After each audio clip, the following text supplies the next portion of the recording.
속보가 하나 들어왔는데요. 윤석열 대통령이 이진숙 인사청문 보고서를 오늘까지 송부 요청을 했다라는 요구서가 들어와 있습니다. 네, 예상하셨죠? 예측했던 대로입니다. 네, 네.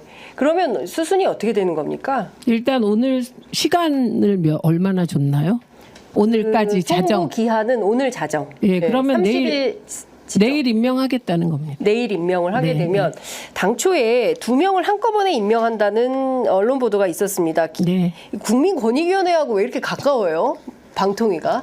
전임 김홍일 위원장도 국민권익위원장 하시다가 휴가 내고 방통위 인사청문회 준비해서 논란이 됐었는데 이번에는 이분이 될지는 모르겠지만 판사 출신인 김태규 국민권익위원회 부위원장이 그 이상인 물망에 올랐다. 네, 부위원장. 후보로 물망에 오르고 있는 상황인데 그러니까 무슨 권익위가 방통위원회 위원 뽑는 인큐베이터입니까?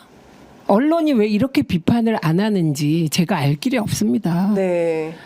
제가 김홍일 위원장한테 물어봤잖아요. 권익위원장 하면서 네. 방통위원장 인사청문 준비를 했냐. 그랬더니 휴가 내서 했다. 그래서 그 휴가 규정 가져와 보세요. 그랬는데 못 가져왔거든요. 네. 그런데 이번에는 또 권익위 부위원장을 방통위 부위원장으로 보낼 것이다라는 보도가 나오니까 정말 이 정부는 저 최소한의 국민 눈치도 안 보는 거죠. 아이, 오래됐습니다, 의원님. 왜? 그런데 권익위 직원들은 이 상황에 참담하지 않습니까? 저는 오늘 대통령실의 그 입장이 굉장히 당혹스러웠는데요. 그 어떻게 할 거냐. 지금 사실상 방통위원 제로 시대를 열었고, 이진숙 후보자를 내일 임명을 하게 될 때 혼자 하면 회의를 못 여니까. 회의를 못 여니까 아예 두 사람을 세트로 임명을 하겠다라는 건데 관련해서 대통령실 입장이 뭐냐면 민주당과 국회 상황을 보고 대응할 방침이다라는 메시지를 밝혔어요. 뭐를 대응한다는 거예요? 그러니까 민주당이나 국회가 이를테면 이 두 사람을 동시에 했을 때 뭐 탄핵을 하거나 뭐 이런 방침을 정할 거 아니겠습니까? 근데 예컨대 어떤 행위를 했을 때 즉각적으로 그렇죠. 탄핵을 한다는 거지. 예. 뭐 후보 시절이나 뭐 위원장에 취임했다고 해서 탄핵을 할 수는 없는 거잖아요. 그렇죠. 그러니까 그런 차원에서 보는 건데, 그러니까 민주당이 어떻게 하는지 국회가 어떻게 돌아가는지 보고 이후에 향배를 정하겠다라는 판단 자체가 저는 참 넌센스하다라는 생각을 했거든요. 일단 하고 싶은 대로 다 하는데 여론의 향배를 보아가며 네. 민주당을 궁지에 몰아넣을 그런 식의 고민밖에 안 하는 거다. 저는 이렇게 보고요. 네. 그리고 제가 국민의힘과 이진숙 후보자 참 답답한 것이 설명을 몇 번을 해도 진짜 마이동풍이세요. 윤석열 대통령이 지금까지 임명한 사람은 네. 방통위원, 네. 대통령 추천목밖에 없어요. 그리고 이진숙 후보자 왜 임명 안 했냐 하는데 국회 사무처에 정식으로 접수도 안 했어요. 국민의힘이. 그래요. 저는 국회에서 의결을 한 사람이고 네네. 그리고 국회 검증까지 다 마쳤습니다. 네. 그 국회 검증은 어떻게 시작되냐면 민주당 원내가 네. 검증을 통하여 이 사람을 추천하겠습니다라고 국회 사무처에 접수를 해줘야 돼요. 네네. 그런데 국회 사무처에 접수가 안 됐다고 합니다. 제가 어제 다 확인했어요. 네네. 예. 그러니까 접수도 안 했는데 이진숙 후보자 방통위 못 들어갔다. 이 얘기 자기 부정이죠. 국힘이 접수를 해줘야죠. 네. 근데 그 자기들이 접수를 안 해놓고 딴소리 하는 거예요? 예, 표결을 왜 안 했냐 하는데 접수도 안 했어요. 확인해 봤습니다, 어제. 그러면 지금 상황에서는 두 사람을 임명을 해요. 그래서 만약에 내일 즉시 회의할 거 아닙니까? 임명 즉시 네. 회의를 해서 공영방송 이사 선임과 관련해서 지금 공모 절차는 끝났고 그다음에 국민 의견 수렴도 끝났기 때문에 선임안을 의결만 하면 된다라는 이제 언론 보도가 있는데 아니 그거는 어떻게 되는 그 겁니까? 언론이 보도가 잘못된 거예요? 잘못이 아니라 네. 이게 의결이 네. 두 번을 해야 되는 겁니다. 보통은 예. 방통위원회가 구성되잖아요. 예. 그럼 그 동안에 경과 보고 해야 되잖아요. 예. 보고. 경과 보고. 예. 예. 그리고 지금 몇 사람이 들어왔는데 네. 국민 의견 수렴했더니 의견이 이렇습니다. 이게 보고돼야 되잖아요. 네, 네. 일단 추려야 되잖아요. 네. 그러니까 의결을 못 하는 거예요. 첫날은 예, 첫날은 보고받고 몇 명이 이렇고 이 사람들에 대해서 범죄조회 경력 조회를 했고 최소한의 자격 심사를 해서 예. 그 결과를 보고해야 의결을 하죠. 아니면 보고와 의결을 동시에 하는 건 아니 불가합니까? 들어보세요. 예, 예. 그럼 보고를 하잖아요. 네네. 그러면 들어온 사람이 32명이잖아요. 네. 31명 됐죠. 2명에서 1명 됐나 뭐 그래요. 예. 30명이에요. 예. 이 30명을 그럼 사무처가 선별합니까? 그거 있을 수 없는 거예요. 선별해야 될 거 아니에요. 누가 괜찮은지 어쩐지. 그렇죠. 예. 그 위원이 의논해야 될 거 아니에요. 위원회를 열어서. 네, 그거조차 하면 안 되는 거라는 거예요. 아, 그러면 왜냐하면 이건 여야 추천 몫이 다 있는 거기 때문에. 네네. 그러니까 여야 위원이 같이 구성돼서 네. 보고를 받고 네. 심의를 하고 네. 그리고 심의를 한 다음 이 사람들 중에 9명을 추리든지 6명을 추리든지 해야 될 거 아니에요. 예. 그럼 그 기준을 정해야 될 거 아니에요. 그냥 네네. 뭐 용산에서 다 결정됐다 해라 이건 아닐 거 아니에요. 네. 그러면 30명이 너는 왜 안 됐고 너는 됐고 이게 기준이 있어야 되잖아요. 그러니까 보고 심의 의결 이거를 네. 하루에 끝낼 가능성은 불가한 거다. 예, 그러니까 면접도 하고 네. 심의를 해야 되잖아요. 그러면 그 단계에서 네, 탄핵에 돌입을 하게 되는 거네요. 그렇죠. 예. 그러니까 잘못된 의결을 하는 순간 네. 그거는 법적 책임을 지겠다는 거잖아요. 그 이진숙 후보 스스로가. 네, 네. 그러니까 법적 책임 지셔야죠. 네. 그러니까 그 시기를 언제 할 것이냐는 모르죠. 그러면 이번 주도 과방위가 굉장히 바쁘게 돌아가겠어요. 8월 2일 날 이미 이미 이제 예. 잡아놨으니까. 그리고 저희는 8월 7일 날 네. 과기정통부 장관 청문회가 또 있습니다. 예, 예. 그 유상범 의원 형이요. 예. 그래서 그러면 8월 2일이 사실상 이번 주 금요일이기 때문에 이번 주 안에 이 문제가 모르죠 그거는. 확정이 될 수도 있겠네요. 여기서 제일 중요한 건 8월 12일이 네. 박문진 이사의 임기라는 겁니다. 8월 12일이 9명, 박문진 이사 9명에 대한 임기가 끝나고 KBS 8월 가 13일 날 지금 네. KBS는 이슈가 안 되는 게 8월 박민 사장으로 이미 어차피, 장악했고 예. KBS는 저항도 없이 무혈 입성했잖아요. 박민 사장이. 그렇기 때문에 이슈가 안 되죠. 장악된 거를 다시 장악하는 거니까 재장악하는 거니까 크게 이슈가 안 됩니다만 그것도 말이 안 되는 거고요. 그 8월 13일부터 이번 박문진 혹시 한다면 임기가 8월 13일 날 시작되는 거니까요. 네. 이거는 이제 치밀하게 대응해야죠, 저희도. 경우의 수 다 따져서. 네, 그러니까 이때부터는 일종의 이제 민주당의 전략적 판단과 행동이 돌입되기 때문에 근데 더 중요한 건 네. 제가 거듭 말씀드립니다만 저한테 그리고 어떤 의원이 방송 나가서 네. 예방적 탄핵은 안 된다 이런 말 했더라고요. 예방적 탄핵이란 없습니다, 이 세상에. 예방적 탄핵이 무슨 말이에요? 모르겠습니다. 어쨌든 없습니다, 그거는. 네. 왜냐하면 예방적으로 탄핵을 하자는 거예요? 모르겠습니다. 근데 저에게 이거는 그런 분들이 불가능한데. 많이 계세요. 그리고 저를 욕하고 왜 지금 탄핵 안 하냐고. 그거 재밌는- 불가능합니다. 댓글창에 의원님이 요새 많이 네, 욕을 하도 먹어서 제가 비판을 많이 당하셔서 네, 이렇게 상당히 예민하신 것 같다. 네 예민합니다. 예, 예, 예. 예, 의원님 톤 다운 하십시오. 뭐 이런 얘기 아니 예민합니다. 많이 근데 올라와 있습니다. 예방적 탄핵은 없어요. 네. 그래서 저보고 네. 예방적 탄핵 안 한다고 막 메시지 보내서 화내시는데 네. 행정행위가 있고 네. 국회는 법적 책임을 물을 뿐입니다. 네. 자, 어쨌든 이제 지금 상황이 굉장히 민감한 상황 속에서 이진숙 후보자에 대한 인사청문 경과 보고서는 어쨌든 불발이 된 상태지만 대통령은 임명을 강행할 걸로 보이고 그것은 내일이고 그리고 이번 주 안에 경우에 따라서 경과 보고 심의 의결 수준으로 나아가면 즉시 탄핵을 민주당은 결의한다. 저는 법적 이렇게, 책임을 물을 예, 겁니다. 그렇게 말씀을 주신 걸로 이해하도록 하겠습니다. 사실 상당히 지난합니다. 지금 국회 방통위가 누구죠? 이동관, 그 다음에 김홍일, 그리고 이진숙. 뭐 여기 그 다음엔 또 누가 오게 될지. 뭐 그것도 상당히 기이한 방법으로 대통령이 좀 이행을 하고 있고 그에 대해서 국회에서 계속 비판을 하지만 마이동풍인 상황인 거죠. 또 똑같은 똑같은 일이 돌아가는 거야?라는 앞서 이제 제가 누구죠? 이현주 의원에게도 이제 똑같은 질문을 좀 드렸었는데 그렇다고 해서 뭐 인사청문회라든가 국회 상임이라든가 또 입법청문회라든가 공청회라든가 이것이 무용하다라는 말씀을 드리는 것은 아닙니다.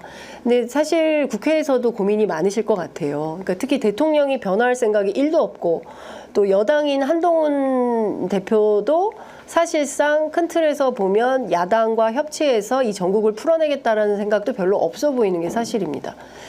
그래서 민주당은 상당히 많은 지혜가 요구되는 상황일 수도 있는데 어떤 지혜가 있겠습니까? 제가 이런 얘기, 그러니까 제가 공격받는 사람들을 얘기해 드릴게요. 네. 이런 식으로 민주당 지지자인데 나이 드신 중립이라는 분들이 이런 식으로 저에게 얘기를 합니다. 지혜롭게 하라고. 그리고 더 중립적으로 하라고. 아니죠. 그렇다고요. 네. 그리고 우리 열성 당원들은 네. 정청래 의원처럼 왜 못하냐면서 아주 정말 쌍소리를 합니다. 저에게. 그런 메시지가 와요. 정말 입에 담을 수 없는. 그런 말씀 하시면 안 됩니다. 아니 괜찮아요. 그렇고 네? 아이고. 그다음에 국민의힘이 또 저를 공격합니다. 그리고 밖에서 무슨 시민단체라는 곳에서 저를 또 고발했으며 저하고 김현. 그러니까 제가 네. 지금 고발을 김현 간사하고 둘이 당한 고발, 류일인 건으로 또 고발, 윤리위에 제소 이런 상황이에요. 네. 근데 저는 이런 생각을 해봅니다. 제가 아까 얘기했잖아요. 과방위가. 네. 저는 이 방송법에 개인적으로는 동의 안 되는 내용이 많이 있었다. 일단 이사수가 좀 많았다. 네. 그런데 그럼 이사수가 많은 것이 꼭 그렇게 하면 안 되냐. 그 정도는 아니니까 당론이니까 동의를 했다. 네. 그래서 제가 낸 법안은 이사수는 최대 늘어도 15명이 넘어가면 곤란하다는 입장이었다. 네. KBS의 경우 네. MBC는 11명 정도면 족하다고 저는 생각한다. 네. 이게 제 의견이에요. 네. 근데 더 중요한 건 이번 법안과 문재인 정부 때 야당이 그때 국힘이 주장했던 법안은 네. 내용이 완전히 다르다.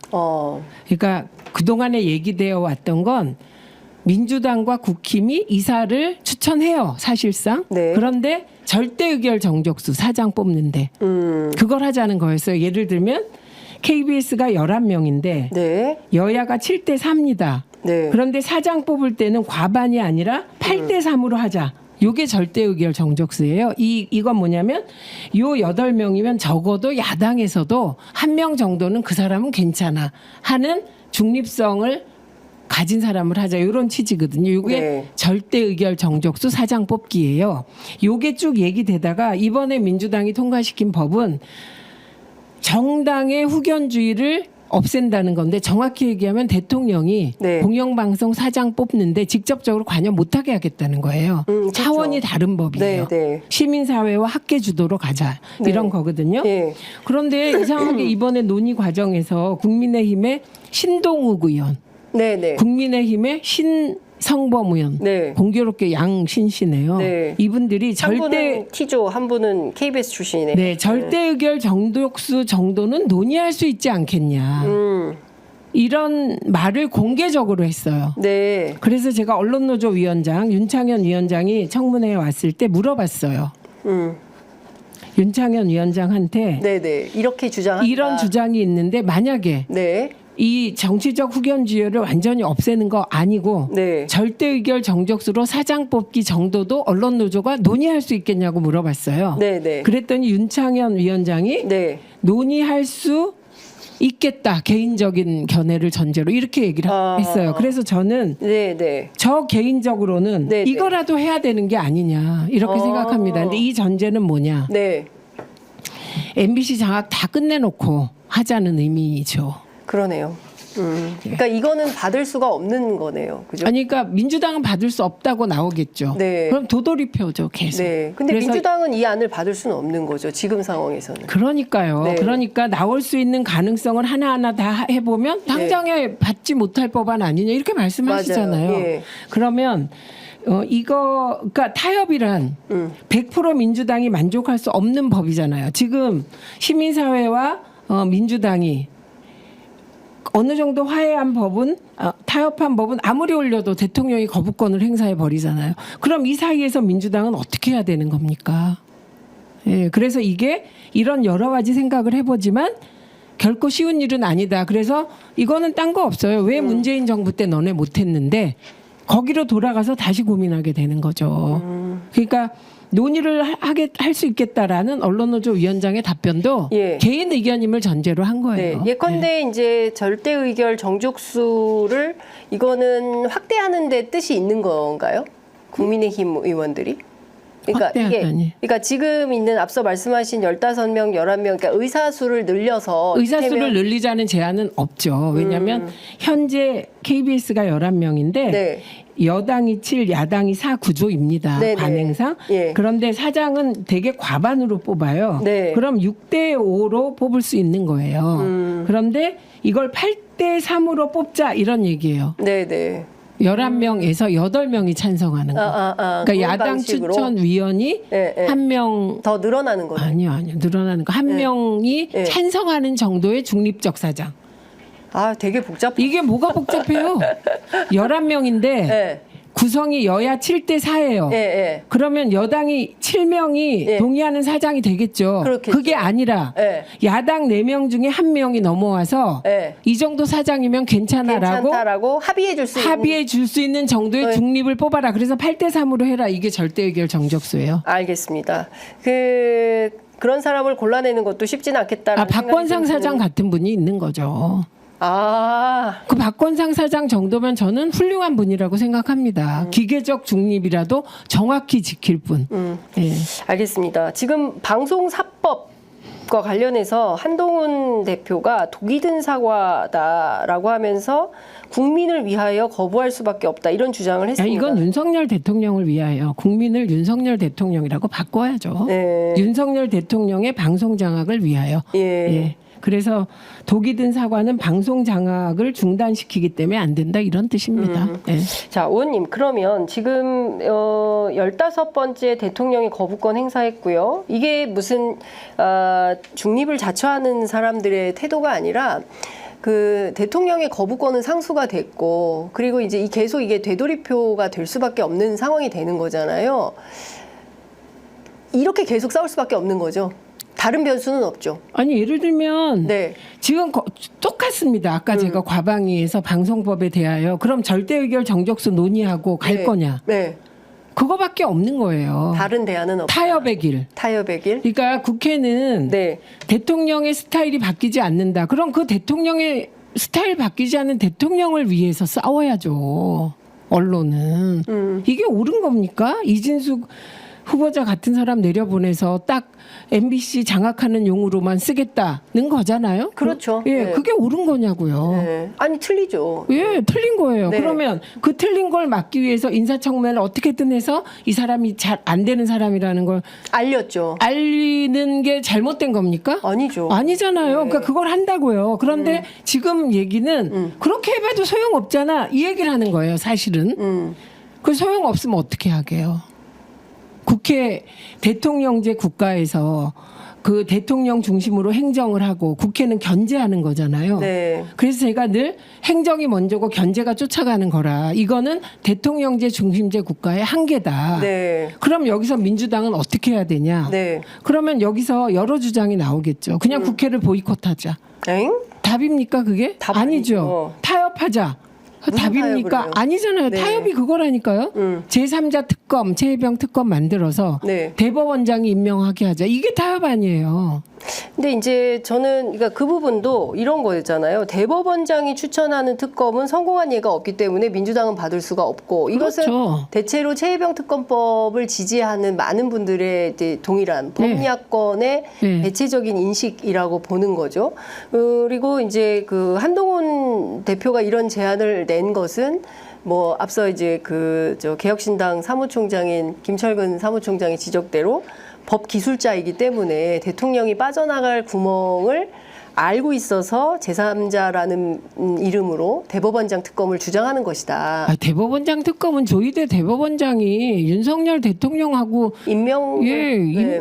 임명했을 뿐만 아니라 네. 동문에다가 가까운 분이라고 알려져 있는데 네. 그게 말이 됩니까? 네. 그래서 제3자 특검으로 가되 변협이라든가, 그러니까 예를 들면 이런 안 저는 될 것 같습니다. 변협이 추천하고 야당들이 비토권을 갖는 이런 정도는 고민해 볼 수 있지 않을까 저는 생각을 해요. 왜냐하면 타협하는데 민주당이 받을 수 있는 최저치가 이거라고 생각해요. 저는. 최저치. 예, 그래서 변협이 몇 명을 추천하면 근데 야당이 변협도 사실은 아니 우선은- 그래서 야당이 비토권을 갖는데 그러니까 이런 식으로 얘기를 한다고요. 네. 그러면 대법원장이 안 되면 민변하겠습니까? 제가 민변을 주장했어요.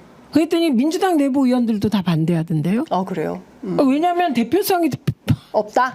대표성이 대한 변협에 있는데 그렇죠. 네. 그런데 변협 그러니까 이런 반응이잖아요. 네, 변협에 대해서는 많은 분들이 아니 얘기를 그래서 하고 제가 있죠. 얘기하잖아요. 변협 회원의 노영희도 변협 회원이세요. 노영희 변호사? 네, 노영희 네. 변호사. 예. 그러면 변협에서 5명을 추천하게 하고 야당이 비토권을 갖는다. 그래서 이 중에 2명을 뽑는다든지. 네네. 뭐 이런 식의 방법이 나오는 거지. 이거 왜 뭐 뭐가 그런 거는 있겠습니까? 새로운 대안이 될 수 있겠네요. 아니 제가 예. 얘기 여러 번 했는데 어쨌든 네. 그래서 저는 대한변협과 민변이 공동으로 추천하는 안. 그러면 헌변도 또 들어와야 된다는 거예요. 에? 아니 그게 그렇게 되죠. 네. 그래서 대한변협이 어쨌든 대표성이 있는 있으니까 조직이니까. 거기서 야당을 고려해서 네. 예, 추천을 하도록 하고 네. 야당이 비토권을 갖는 요 정도의 타협안이 있을 수 있겠다. 상설특검법안 논의가 됐었지 않습니까? 네. 이 문제는 어떻게 되고 있습니까? 상설특검 법안 전에 네. 제3자 특검법을 한 번 더 노력해봐야 되지 않냐. 이게 지금 민주당 내의 다수의 생각인 것으로 알고 있습니다. 그러니까 이 제3자 특검법은 대법원장 특검이 아니라 제3자 변협 추천 특검법. 아니요. 그거 이렇게 되는 핵심은 건가요? 야당 비토권입니다. 야당 비토권. 네. 예. 야당 비토권이 있는 변협 추천 이렇게 되는 거죠. 네. 예, 저는 조희대 대법관 추천으로 요 가고 부분에 야당 대해- 비토권을 두는 것도 괜찮다고. 이 부분에 대해서는 아니, 그 이건 민주당 지도부 안에서 조금 컨센서스가 모르겠습니다. 있습니까? 이거는 아니면 의원 제가- 개인 생각입니까? 뭐 이 정도 다 생각하지 않겠어요. 뭐 거기서 이제 나온 게 상설특검법이고 그거는 일단 규모가 작아지죠. 네, 뭐 조사범위나 그래도 뭐 뭐 범위도 인원이나 작아지고 그런데 네. 그렇더라도 만약에 이도저도 다 안 되면 상설특검법이라도 해야 되지 않냐 이런 차원에서 제안하지 않았겠습니까? 간절해서. 네. 그래서 민주당의 고민은 중단되지 않는다. 알겠습니다. 자, 오늘 말씀은 여기까지 들어야 될 것 같습니다. 끝으로 꼭 하시고 싶으신 말씀 있으면 한 말씀 듣고 마무리하겠습니다. 저는 이 세상에 네. 저희가 전두환과 싸울 때 학내 친구들 중에 여러 입장이 있었습니다. 야 그렇게 싸워서 되겠어? 화염병 들고 폭탄을 만들어서 싸워야지 이런 친구들도 있었고 니네 그렇게 해봤자 계란으로 바위치기야 뭐 이런 친구들도 있었고 그리고 그거보다 너네들의 인생이 그렇게 해서 어떻게 되겠어 너네 패인데 이런 사람들도 있었고 그리고 너희들의 투쟁 방식은 틀렸어 실력을 키워서 해야 돼 이런 사람이 있었어. 이거는 일제시대에 소위 문화운동 독립운동, 무장투쟁 이게 똑같은 일이 늘 벌어져요. 지금도 저는 민주당이 같은 상황이라고 생각합니다. 예, 모순이 달라졌을 뿐이지. 그러나 제가 돌이켜보면 제가 20살에 시작해서 지금까지 절대 권력과 늘 싸우는 위치에 어쩌다 보니 있는데 늘 눈앞에 닥친 일을 많은 고민 끝에 결정해서 열심히 하다 보면 길이 나오지 그 일에 팍 빠져서 열심히 하지 않고 한 발 옆에서 평론하고 그리고 열심히 싸우는데 너네 그렇게 싸운 이후에는 어떡할 거니? 그러면 대안을 제시하던지 그게 아니라 계속해서 그런 식으로 문제 제기한 친구들은 영원히 그랬다. 그리고 일제 때도 마찬가지였다. 무장투쟁하는 사람들을 손가락질하고 비난하고 그랬던 사람들은 영원 늘 있었다. 그래서 민주당은 계속 고민하고 있다. 그래서 상설특검법까지 간 거고 제 경우는 절대의결 정적수라도 논의해야 되나? 이게 가능한가? 이렇게 매일매일 치열하게 고민하고 있다. 이 말씀 드립니다. 네. 밥값 네. 혈세 쓰는 국회의원들이 저는 정말 제대로 일 안 하는 건 그게 가장 큰 문제라고 생각합니다. 그 대목인 것 같습니다. 그러니까 밖에서 보는 민주당은 적극적으로 열심히 활동하는 의원들도 계시지만 지금 뭐 하고 있지? 이렇게 보이는 분들도 계시고 경우에 따라서는 민주당의 리더들이 현장에서는 치열하게 싸우고 있고 그런 분들이 눈에 띄죠. 의원님도 마찬가지고 뭐 정청래 위원장도 그렇고 적극적으로 열심히 싸우시는 분들도 계시지만 지금 보면 전반적으로 전략적으로 잘 가고 있는 것인가에 대해서 회의하는 분들도 있는 게 사실인 거고요. 전략적으로 잘 못 가면 어떻게 가라는 건지. 아니, 그러니까 뭐 여기서 조금 더 뭐 적극적인 뭐를 하라는 할 거예요? 수가 있겠죠. 그 적극적인 게 뭔지를 얘기를 해야지. 네. 너네 전략적으로 지금 잘못 가고 있어. 이 회의론이 예를 들면 그 일부 시민사회에서 아니 저 김홍일 탄핵하지 말랬는데 탄핵했어. 예. 또 이상인 탄핵하지 말랬는데 탄핵했어. 이게 전략적으로 바로 가라는 겁니까? 그건 아닌 것 같고요. 그래서 그리고 이것도 제가 정확히 얘기해 드릴게요. 상임위 구성이 11대 7입니다. 네. 민주당이 위원장인데 지금 다 잘 돌아가고 있어요. 어제 행안위에서도 엄청난 건이 터졌어요. 맞아요. 백혜룡. 맞습니다. 예, 백혜룡 님이 폭로한 거 보면 네. 그거는 뭐 제2의 경찰판, 사건이죠. 예, 경찰판 박정훈 맞습니다. 사건이고 예. 경찰판 수사 외압 사건. 예, 수사 외압 예, 사건이 예. 벌어졌어요. 예. 그것도 신정훈 위원장이 하는 거 보니까 밤 12시까지 끝까지 파더라고요. 네, 집요하게 예, 하셨어요. 예, 양구남 네. 위원뿐만 네, 아니라 포함해서. 그렇게 민주당이 위원장인 데는 열어서 돌아가는데 7개 상임위, 예를 네. 들면 이현주 의원이 산자위예요. 그 산자위는 국힘이에요. 네. 정무위 국힘이에요. 네. 만약에 정무위원장이 민주당이었으면 위메프 건 등등에 대해서 더 세게 했겠죠. 그러니까 뭐 민주당이 정무위에 배속된 민주당 의원들도 열심히 하고 계십니다. 열심히 삼부토건. 해요. 근데 소용이 없어요. 위원장이 회의 안 열면 끝. 그래서 상임위원장이 그렇게 중요한 거예요. 알겠습니다. 예. 자, 오늘 말씀은 여기까지 듣도록 하겠습니다. 말씀 잘 들었습니다. 감사합니다.